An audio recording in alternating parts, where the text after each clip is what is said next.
Friends, I hope you all are well. आज की इस वीडियो में हम चैप्टर नंबर 6 और एक्सरसाइज 6.1 के अर्थमेटिक प्रोग्रेशन के इंपॉर्टेंट क्वेश्चंस आगे सॉल्व करेंगे। प्रीवियस वीडियो में जैसे मैंने आपको 6.1 एक्सरसाइज के ही अर्थमेटिक प्रोग्रेशंस के कुछ जो इंपॉर्टेंट क्वेश्चंस थे वो सॉल्व कराए थे। और कैसे सॉल्व किए थे, हमने एक जनरल फार्मूला था अर्थमेटिक प्रोग्रेशन का, उसके थ्रू हमने सॉल्व किए थे और सारी वैल्यूज़ को सीखा था कि हमारे पास फर्स्ट टर्म क्या होती है ए, लास्ट टर्म हमारे पास Tn होती है, कॉमन डिफरेंस डी होता है, इन सब को कैसे वैल्यूज़ कैलकुलेट करती हैं और इन सब की वैल्यूज़ हम कैसे कैलकुलेट करते हैं। और इस जनरल फार्मूला के थ्रू हमने कुछ इंपॉर्टेंट क्वेश्चन सॉल्व किए थे। तो आज भी इसी से आगे हम फर्दर इसी के आगे क्वेश्चन जो इंपॉर्टेंट क्वेश्चन है वो सॉल्व करेंगे एक्सरसाइज 6.1 के अर्थमेटिक प्रोग्रेशन के। ठीक है फ्रेंड्स, तो स्टार्ट करते हैं। ये हमारा चैप्टर है, चैप्टर 6 एक्सरसाइज 6.1, जिसे स्टार्ट करेंगे। पहला क्वेश्चन जो मेरे पास है जिसे हमने सॉल्व करना है वो कह रहा है पहले क्वेश्चन में, how many numbers are there between 256 and 789 that are divisible by 7। वो ये कह रहा है कि 256 से लेकर 789 तक वो कितने नंबर हैं जो 7 से डिवाइड हो। ठीक है, तो हम क्या करेंगे, सबसे पहले हमने एक ऐसा सीक्वेंस बनाएंगे जिसमें हमारे वो सारे नंबर जो 256 से लेकर 789 तक जितने वो नंबर्स हैं जो 7 से डिवाइड होते हैं, तो हम वो सीक्वेंस बनाएंगे। ठीक है फ्रेंड्स, तो इस क्वेश्चंस को स्टार्ट करते हैं। और इसमें उसने बोला है कि हाउ मैनी नंबर्स, मतलब नंबर्स का वर्ड हमारे पास यूज़ हुआ है, तो मीन्स जब भी नंबर या टर्म की वर्ड यूज़ हुआ तो ऑब्वियसली हमने n की वैल्यू फाइंड करनी है। जो आंसर हमारे पास n की वैल्यू, जो हमारे पास जो भी n की वैल्यू आएगी वही सारे नंबर्स होंगे जो 256 से लेकर 789 तक वो नंबर्स होंगे जो 7 से डिवाइड होते होंगे, 7 के टेबल में हमारे पास होंगे। तो इसे स्टार्ट करते हैं, इसे बताता हूँ कैसे सॉल्व करते हैं।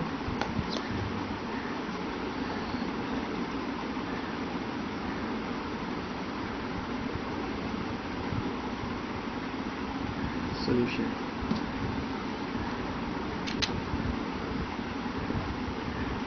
ठीक है फ्रेंड्स, स्टार्ट करते हैं। वो कह रहा है how many numbers are there between 256 and 789। 256 से लेकर 789 तक वो नंबर्स जो 7 के टेबल में आते हो, 7 से हमारे डिवाइड होते हो। तो पहले मैं एक सीरीज बनाता हूँ, 256, 257, 258, comma dot dot dot dot comma, और लास्ट नंबर जो है, मतलब लास्ट टर्म हमारे पास है 789। अब ये देखें, ये सीक्वेंस में हमारे पास वो नंबर्स नहीं है सारे। ये एक मैंने पहले एक जनरल सीक्वेंस बनाया, लेकिन ये वो सीक्वेंस नहीं है। इस सीक्वेंस में वो नंबर नहीं है सारे जो 7 से डिवाइड होते हो। उसने क्वेश्चन में हमें बोला है कि 256 से लेकर 789 तक के वो नंबर्स बताएं कि जो 7 से डिवाइड होते हो। पहले आपने सीक्वेंस बता लिया कि ये 256 से 789 तक के नंबर्स थे।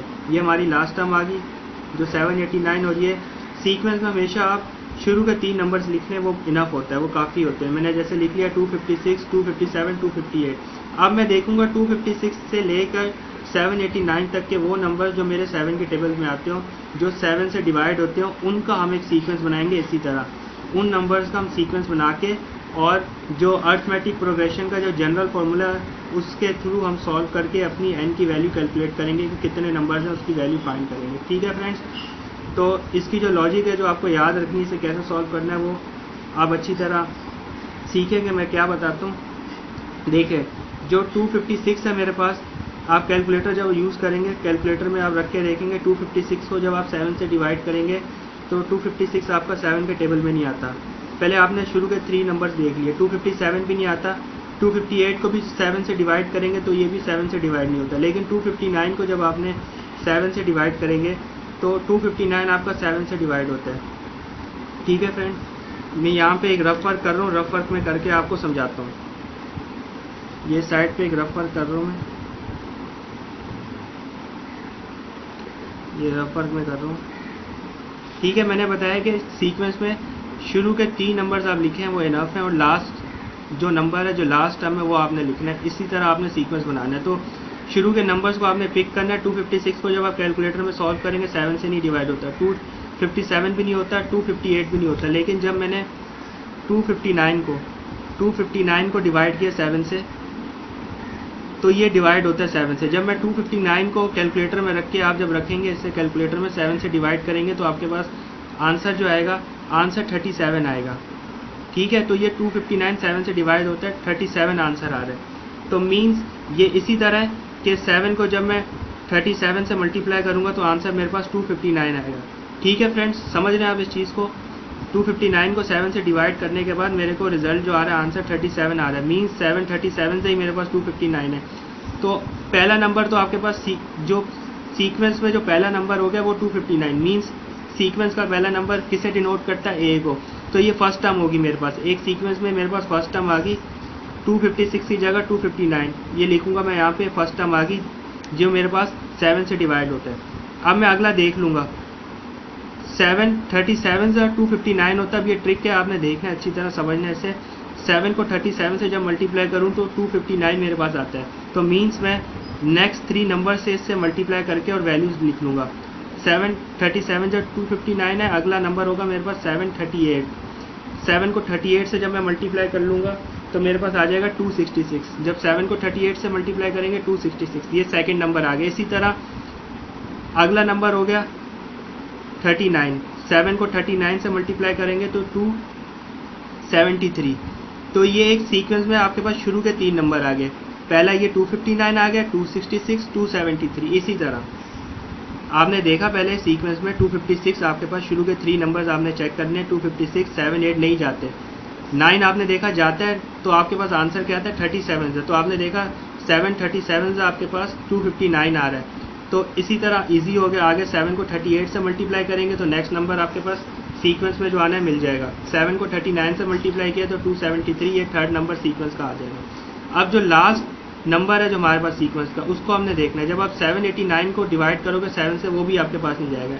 इसके भी आप 3-4 नंबर देख लिया आपने, 789 भी नहीं जाता। तो इससे पहले का नंबर देखना है, क्योंकि 256 से लेकर 789 तक नंबर्स बोले जो 7 से डिवाइड होते हैं। 788 भी नहीं जाता, कैलकुलेटर में जब आप रख के 7 से डिवाइड करेंगे। 787 भी नहीं जाता, 786 भी नहीं, 785 भी नहीं जाता। आपके पास जो नंबर डिवाइड होता है वो डिवाइड होता है 784। 784, तो 784 आपके पास डिवाइड होता है। जब इससे आप 784 को डिवाइड करेंगे तो आपके पास आंसर आएगा। कैलकुलेटर में जब आप वैल्यू रखेंगे तो आंसर आपके पास आ जाएगा 784 को जब आप डिवाइड करेंगे। तो इसी तरह आप इजी हो गया। आपने शुरू का पहला नंबर उठाया, देखा कि 7 के टेबल में जाता है कि नहीं जाता। 256 नहीं जाता, 257 भी नहीं जाता, 258 भी नहीं जाता, 259 जाता है। तो आंसर क्या आता है 37। तो 37 का अगला नंबर मैंने ले लिया। ऑब्वियसली वही मेरे पास एक सीक्वेंस में नंबर आएंगे। 738 या 266 ये सेकंड नंबर हो गया, और ये मेरे पास एक सीक्वेंस का थर्ड नंबर हो गया। और लास्ट नंबर आपने देखा कि वो जाता है, वो नहीं जाता था। 784 को जब आप 7 से डिवाइड करेंगे तो ये डिवाइड हो जाएगा, इसकी वैल्यू आपके पास आ जाएगी। ये 7 से डिवाइड होता है। ठीक है फ्रेंड्स, तो लास्ट नंबर के लिए मैंने बताया था 789 को आपने 7 से डिवाइड किया तो नहीं जाता। 788 भी नहीं, 787 भी नहीं, 6 भी नहीं, 785 भी नहीं जाता। लेकिन 784 को जब आप डिवाइड करेंगे तो ये डिवाइड होता है। तो इसका आंसर लिख दे दूँ, जब आप डिवाइड करेंगे तो 112 आएगा। इसका आंसर आपके पास 112 आएगा। तो इस तरह आपने देख लिया, लास्ट नंबर आपके पास जो सीक्वेंस का आएगा वो 784 आएगा। तो अब मैं ये सीक्वेंस बना लिया मैंने अपने पास। एक सीक्वेंस लिख लूँगा वो उन नंबर्स का जो 256 से लेकर जो क्वेश्चन में उसने बोला था 789 तक वो नंबर्स हों जो 7 से डिवाइड होते हो, उनका आप सीक्वेंस बना के तो उनको फर्दर सॉल्व करेंगे। तो मैं यहाँ पे अपने पास ये सीक्वेंस लिख लेता हूँ। ये हो गया, यहाँ पे अपने सीक्वेंस बना ले। तो पहला नंबर मेरे पास देखें 259 आया था सीक्वेंस का। यहाँ पे आप हेडिंग डाल लें numbers between 256 and 789 that are divisible by 7। 256 से लेकर 789 तक वो नंबर जो 7 से डिवाइड होते हैं उनका सीक्वेंस बना रहे हैं। तो मैंने आपको सब बताया कि कैसे आपने करना है। ठीक है फ्रेंड्स, तो पहला नंबर हमारा जो सीक्वेंस में है वो है 259। तो 259 में अपने पास लिखता हूँ सीक्वेंस का पहला नंबर 259। एक सीक्वेंस में आप 3 नंबर्स लिखने वो बहुत होता है, शुरू के जो स्टार्टिंग के 3 नंबर्स है वो इनफ है। 259 है। दूसरा देखा 737 से 259 होता था, ठीक है, तो अगला मैंने 38 नंबर लिया, ऑब्वियसली कंटिन्यू आगे ऐसे ही चला। 738 से 266, ये सेकंड नंबर है सीक्वेंस का मेरे पास, 266। थर्ड नंबर देखा सीक्वेंस का मेरे पास 38 से किया था, अगला 739 से मैंने मल्टीप्लाई किया, 273 आ रहा है, तो ये थर्ड नंबर हो गया सीक्वेंस का। अब लास्ट नंबर मैं अपनी सीक्वेंस का लिख लूँगा। 7 को जब मैं डिवाइड करूँगा 784 से तो 112 आ रहा है, तो ये डिवाइड हो रहा है, इसका आंसर 112 आ रहा था। तो लास्ट नंबर मेरा सीक्वेंस क्या है, 784, तो ये सीक्वेंस का मेरे पास लास्ट नंबर आ गया। तो ये मेरा एक सीक्वेंस बन गया। ये वो सारे नंबर्स हैं जो 7 से डिवाइड होते हैं, 256 से लेकर 789 तक वो नंबर जो 7 से डिवाइड होते हैं। अब मेरे को फाइंड करना है, क्वेश्चन में बोला है how many numbers are there, numbers मतलब n की वैल्यू फाइंड करनी है। तो वही जनरल फार्मूला लगाऊंगा, अर्थमेटिक प्रोग्रेशन का जो जनरल फार्मूला है मेरे पास, तो मैं लिखता हूँ यहाँ पे। उससे पहले आपको पता होना चाहिए ए आपके पास ए की वैल्यू क्या है। ए की वैल्यू, ए मेरे पास फर्स्ट टर्म होती है, फर्स्ट टर्म की वैल्यू है मेरे पास 259। अच्छा जी, सेकंड टर्म जो डी है वो आप कैसे फाइंड करते हैं, B minus A, second term minus first term, D आप फाइंड करते हैं सेकंड टर्म में से फर्स्ट टर्म को माइनस करके, डी कॉमन डिफरेंस है आपके पास, सेकंड में से फर्स्ट को माइनस करेंगे, तो सेकंड टर्म मेरे पास है यहाँ पे 266 को मैं माइनस कर दूंगा 259 में से, तो कॉमन डिफरेंस जो मेरा आएगा जब मैं 266 को 259 से माइनस करूंगा तो 7 आ जाएगा, डी मेरा आ गया 7। लास्ट टर्म जो है वो टी एन को डिनोट करती है, लास्ट टर्म मेरे पास 784 है, तो टी एन की वैल्यू क्या आ गई मेरे पास, ये टी एन आ गया 784, लास्ट टर्म आ गई मेरे पास टी एन 784। अब मैं जनरल फार्मूले में रख लूँ अपने, ये जनरल फार्मूले में रख ले तो मैं से t n is equals to a plus n minus 1 d, ये मेरे पास जनरल फार्मूला इसमें रखूँगा। टी एन जो लास्ट टर्म है 784 है मेरे पास, 784 रखा। ए जो मेरे पास जो फर्स्ट टर्म है वो 259 है, 259 रखा। एन मालूम करना है, नंबर मालूम करना है, n as it is n minus 1 bracket में आ गया एज इट इज़। डी मेरे पास 7 है, जो कॉमन डिफरेंस आया सेकंड टर्म में से फर्स्ट टर्म को माइनस करके वो 7 आया। अब सिंप्लीफिकेशन कर लेता हूँ, 784 इज इक्वल्स टू 259 यहाँ पे आया, 7 इस पूरी ब्रैकेट से मल्टीप्लाई हो जाएगा, और आपने प्लस माइनस साइन का अगेन ख्याल रखना है, ये प्लस में 7 यहाँ पे भी प्लस है, plus plus plus 7 9 plus minus minus 7, ठीक है फ्रेंड्स। यहाँ पे हो जाएगा 784 इज इक्वल्स टू 259 है, 259 में से आप माइनस 7, 259 में से 7 को जब आप माइनस कर देंगे तो आंसर आएगा 252 प्लस 7n, इस तरह आ जाएगा। आगे से फर्दर सॉल्व करते हैं।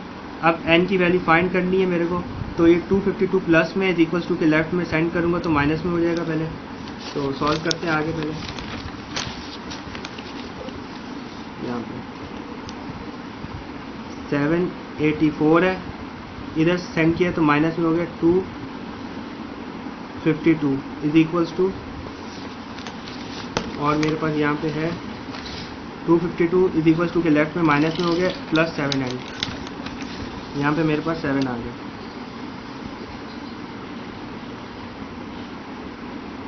प्लस 7n, ठीक है। 784 में से जब आप माइनस कर देंगे 252 को, 784 में से माइनस करने पे आपको मिलेगा 532 आएगा आपके पास, ठीक है फ्रेंड्स। अब देखें 7 यहाँ पे मल्टीप्लाई में, तो मल्टीप्लाई का रेसिप्रोकल आपके पास डिवाइड होता है, डिवाइड का मल्टीप्लाई, प्लस का माइनस, माइनस का प्लस, जब भी इज इक्वल्स टू के ऑपोजिट साइड पे आप सेंड करते हैं, तो मल्टीप्लाई में 7 नीचे जाके डिवाइड में हो जाएगा, मीन जब मैं इक्वल टू के लेफ्ट पे सेंड करूँगा डिवाइड में हो जाएगा। तो 532 को जब आप 7 से डिवाइड करेंगे तो आपके पास n की जो वैल्यू आएगी, n की वैल्यू आपके पास आ जाएगी 76, ठीक है। आप सॉल्व करके इससे 532 को 7 से डिवाइड करो, आपके पास n की वैल्यू 76 आ गई। तो ये मेरे पास नंबर्स आ गए, 76 नंबर्स हैं। तो ये 76 नंबर्स हैं जो मेरे पास, ये लॉजिक मेरी है, ये मेरे पास n की जो वैल्यू आई है 76, ये 76 नंबर्स हैं जो 256 से लेकर 789 तक वो नंबर्स हैं जो 7 के टेबल से डिवाइड होते हैं। तो ये जितने नंबर्स आएंगे मेरे पास, टोटल नंबर्स की उसने तादाद बताइए कि 76 नंबर्स हैं। इनकी वैल्यू जो आई है उसने यही पूछा था, how many numbers are there between 256 789 that are divisible by 7। तो 256 से लेकर 789 तक मेरे पास 76 वो नंबर्स हैं जो 7 से डिवाइड होते हैं। तो n की वैल्यू भी मेरे पास 76 आई है, तो n की वैल्यू आई है 76, तो 76 नंबर में, ठीक है। n की वैल्यू फाइंड होगी, ये मेरे पास आंसर आ गया अपना, ये मैंने लिख लिया आंसर, ठीक है फ्रेंड्स। अब एक और क्वेश्चन है जो इम्पोर्टेंट है, वो उसे सॉल्व करते हैं। वो कह रहा है show that the sum of the p plus q term and the p minus q term of an AP is equal to the twice the p term. अब यहाँ पे 3 टर्म्स, उसने 3 टर्म्स दी हुई हमें, एक p प्लस क्यू टर्म है, एक term है मेरे पास p माइनस क्यू और एक टर्म है p। वो कह रहे हैं आपके पास क्वेश्चन में शो डैट दिखाएं कि p प्लस क्यू और जो दूसरी टर्म है p माइनस क्यू, इन दोनों का जो सम है, मतलब टर्म p प्लस क्यू और टर्म p माइनस क्यू, इन दोनों को जब हम सम करेंगे तो हमारे पास जो इन तीनों का जो सम होगा वो आंसर, उसकी जो वैल्यूज़ आए वो इक्वल आए जब जो p टर्म है उसके ट्वाइस के, ये रहा ट्वाइस, ठीक है।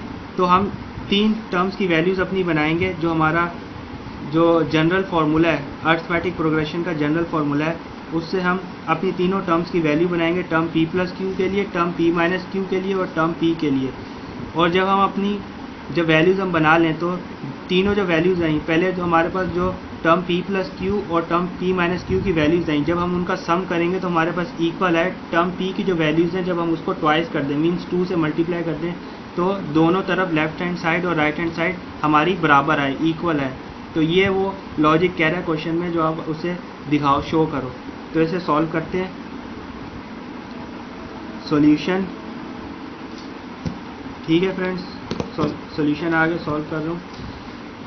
वो कह रहा है कि टर्म, ये लॉजिक है आपके पास, टर्म p प्लस क्यू और टर्म p माइनस क्यू, जब आप इसका सम करो तो आपके पास इक्वल है twice of term of p के। इन तीनों टर्म्स की वैल्यू बनाऊंगा अरिथमेटिक प्रोग्रेशन के फॉर्मूला से, और जब इन दोनों टर्म्स का मैं सम करूं, p प्लस क्यू वाली, p माइनस क्यू वाली टर्म्स की वैल्यूज़ को सम करूं तो राइट हैंड साइड के इक्वल है, मतलब टर्म p के ट्वाइस 2 से मल्टीप्लाई करने के बाद जो वैल्यूज मेरे पास बचे हैं वो उसके इक्वल है। ये लेफ्ट हैंड और राइट हैंड साइड दोनों मेरे पास फिर इक्वल है।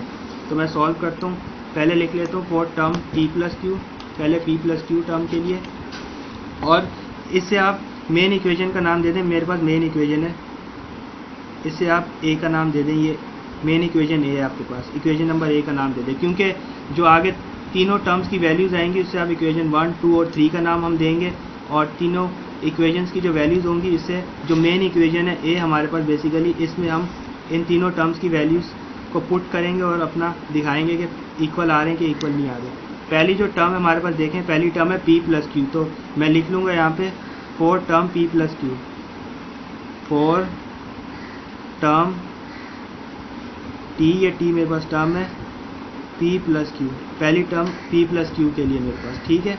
इसके लिए मैं जो, अब आप बताएं जनरल फार्मूला है जो मेरे पास अरिथमेटिक प्रोग्रेशन का, वो क्या है, टर्म p प्लस क्यू के लिए बना रहा हूँ, वो है basically tn is equals to a plus n minus 1d, यही मेरे पास जनरल फार्मूला अरिथमेटिक प्रोग्रेशन का। अब मैं टर्म p प्लस क्यू के लिए बना रहा हूँ तो मेरे पास ऐसे बन जाएगा, जब टर्म p प्लस क्यू के लिए बनाऊँगा, ठीक है। टर्म मेरे पास क्या है, p प्लस क्यू, जो n लिखा होता है सबस्क्रिप्ट में वो मेरे पास टर्म n डिनोट ही करता है मेरे पास टर्म को, तो जो सबस्क्रिप्ट में n लिखा हुआ वो टर्म है, टर्म है मेरे पास p प्लस क्यू टर्म के लिए बना रहा हूँ। Term p plus q is equals to a और d, तो आपको वैल्यूज़ पता नहीं है, a ऐसी आया आपके पास, n आपके पास टर्म है, मीन्स ये जो n है टर्म को डिनोट करता है, तो ये टर्म आपके पास क्या गिवन है, p प्लस क्यू के लिए आप कर रहे हैं p प्लस क्यू माइनस 1, और d भी आपको नहीं पता, d ऐसी आ गया, इस d को ब्रैकेट से मल्टीप्लाई करके सॉल्व कर लो आप। Term p plus q is equals to a plus, ये आपके पास देखें पी डी प्लस, जब ब्रैकेट से आप मल्टीप्लाई करा रहे हैं क्यू डी, माइनस का साइन है माइनस डी, ठीक है। इसको आपने नाम दे दिया इक्वेशन नंबर 1 का, ये आपके पास इक्वेशन 1 आ गई। टर्म p प्लस क्यू के लिए जब आपने वैल्यूज़ बनाई तो ये वैल्यूज़ आई आपके पास, इसको इक्वेशन 1 का नाम देते हैं। अब आप सेकंड टर्म कौन सी है आपके पास, p minus Q, for term p minus q term के लिए आप इक्वेशन बनाएंगे, ठीक है। ये आपके पास होगी टर्म पी माइनस क्यू ऐसे लिख लें, पी माइनस क्यू के लिए इक्वेशन बना देंगे।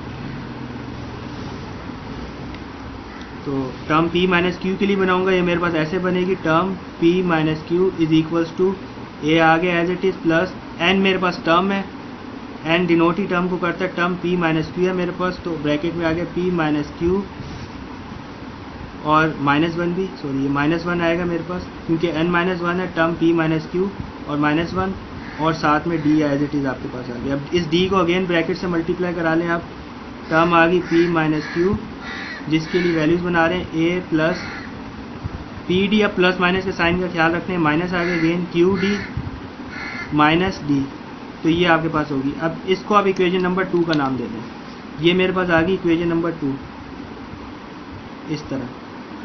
अब जो लास्ट आपके पास टर्म की आपने वैल्यू बनानी है, कौन सी टर्म है, पी टर्म के लिए बनानी है, p प्लस क्यू, ये रही p plus Q, p minus q term की आपने वैल्यूज़ बना ली है, p टर्म की वैल्यूज़ आप बनाएंगे अर्थमेटिक के जनरल फार्मूला से। इधर लिख लें, हेडिंग डाल लें,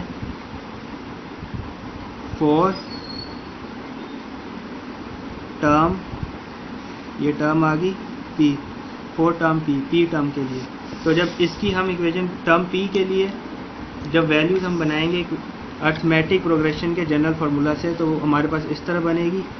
ये टर्म p के लिए हमने वैल्यूज़ बनानी है, a एज इट इज़ आ गया प्लस n-1 है, n हमारे पास टर्म होती है, टर्म क्या है यहाँ पे p है, p टर्म है t की, तो p आ गया ब्रैकेट में p-1 d। ठीक है फ्रेंड्स, ऐसे आ गया मेरे पास।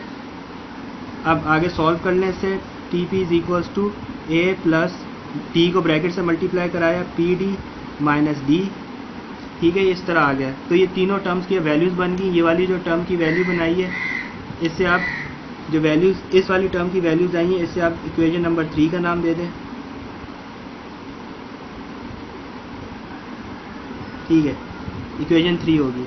अब हमने कुछ नहीं करना, बस हमारी जो मेन इक्वेशन है, इक्वेशन है, उसमें हमने लॉजिक बनाई है कि दोनों जो टर्म है p plus Q, p minus Q, इन दोनों का जब हम सम करेंगे, इन दोनों टर्म्स की वैल्यूज़ जो हमारे पास ये आई हैं, इक्वेशन 1 वाली, इक्वेशन 2 और ये इक्वेशन 3, इन तीनों टर्म्स की वैल्यूज़ आई हैं। तो जो शो डैट हमने दिखाना है उसको कि p प्लस क्यू और p माइनस क्यू टर्म्स की जो वैल्यूज़ हमारे पास आई हैं, उसको अब जब मैं सम करूं तो मेरे पास इक्वल आ जाए। टर्म p की जो वैल्यू है उसको 2 से मल्टीप्लाई जब मैं कर लूं तो ये दोनों आपस में इक्वल आ जाए। मींस लेफ्ट हैंड साइड और राइट हैंड साइड दोनों मेरे पास वैल्यूज़ एक दूसरे के इक्वल हैं। तो तीनों टर्म्स की जो वैल्यूज़ हैं उससे मैं अपनी मेन इक्वेशन, जो मेन इक्वेशन है a, तीनों टर्म्स की वैल्यूज़ को मैं मेन इक्वेशन a में पुट कर दूंगा और देखूंगा कि ये दोनों जो left hand side right hand side के इक्वल आती है कि नहीं आती, जो लॉजिक बोली है वो बराबर होती है कि नहीं होती। तो मैंने लिख लिया, यहाँ पे अब लिख लें, सब्स्टिट्यूटिंग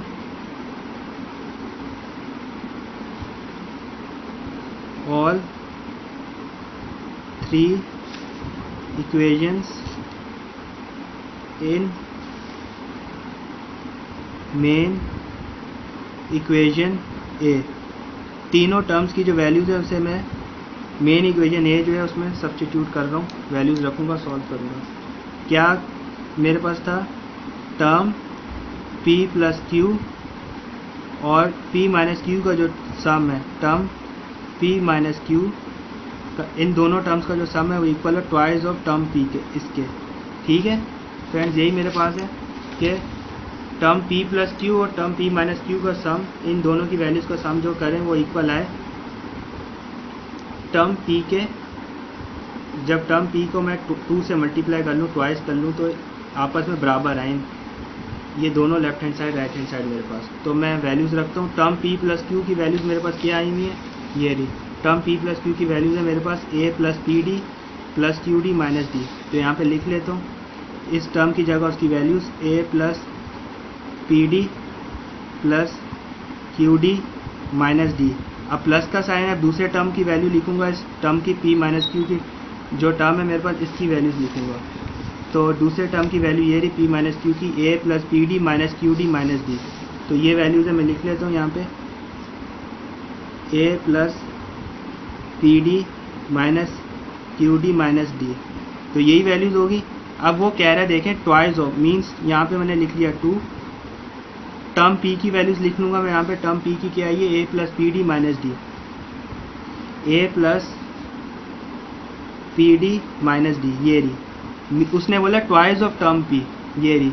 लॉजिक में बोला ट्वाइस ऑफ टर्म पी, मतलब टर्म पी की जो वैल्यूज़ है मैं उसका ट्वाइस है, तो टर्म पी की वैल्यूज़ को 2 से मल्टीप्लाई कराऊंगा तो ट्वाइस हो जाएंगी टर्म पी की वैल्यूज़। ठीक है, अब आप लेफ्ट हैंड साइड पे जब देखें तो लेफ्ट हैंड साइड पे मेरे पास ये प्लस क्यू डी है और ये माइनस क्यू डी है, तो ये कैंसिल आउट हो जाएगा मेरे पास।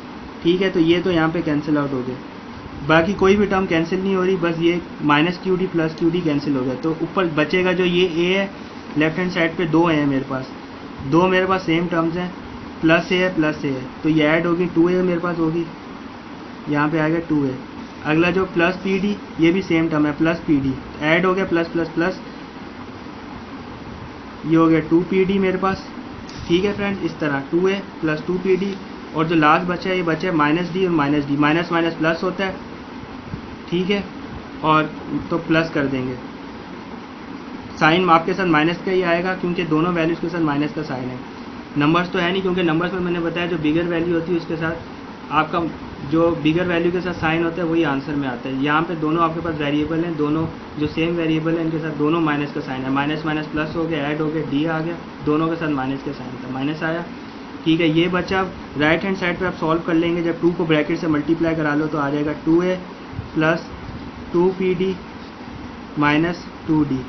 तो आप ये देखो दोनों left hand side right hand side आपके पास यहाँ पे ये 2d आएगा, आपने ध्यान रखना है, माइनस डी और माइनस डी, प्लस माइनस के साइन का भी आपने ध्यान रखना है। ये ऐड होगा मेरे पास, ऐड होके जब तो मेरे पास 2d आ जाएगा और माइनस का साइन साथ। ठीक है, तो 2a plus 2pd minus 2d, और इधर राइट हैंड साइड पे देखूँ तो 2a plus 2pd minus 2d, तो मेरे पास ये दोनों लेफ्ट हैंड साइड ये रही और ये राइट हैंड साइड मेरे पास दोनों इक्वल आ गए। यही जो लॉजिक बोला था कि इन दोनों टर्म्स का सम इक्वल हो जाए टर्म पी के ट्वाइस के, टर्म पी को 2 से मल्टीप्लाई करा लिया और तो फिर दोनों टर्म्स का सम मेरे पास इक्वल हो गया टर्म पी के ट्वाइस के, दोनों वैल्यूज मतलब लेफ्ट हैंड साइड इक्वल आ गई राइट हैंड साइड के, तो ये आपका प्रूव हो गया।